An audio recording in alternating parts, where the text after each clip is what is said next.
This was directed by Tarsem and stars Henry Cavill, Mickey Rourke, Stephen Dwarf, Frida Pinto, Luke Evans, and John Hurt. The story of Immortals is King Hyperion has declared war against humanity and is in search of the legendary Imperious bow, with which he intends to release the Titans. Secretly chosen by Zeus, a peasant named Theseus has to save his people from the impending doom.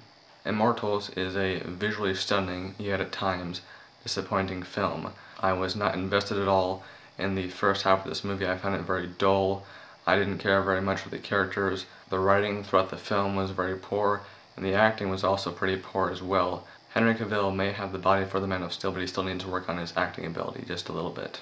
Like 300, Tarsem utilizes a lot of slow motion during the action sequences. There are more action sequences during the last half of the film.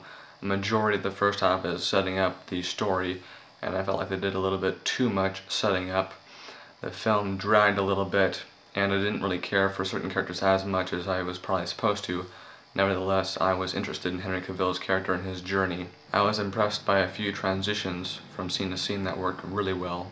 This film was well directed, the fights were well choreographed except for the final battle between Theseus and King Hyperion. The climax of the fight was a little anticlimactic for me, and I was expecting a better death for Mickey Rourke.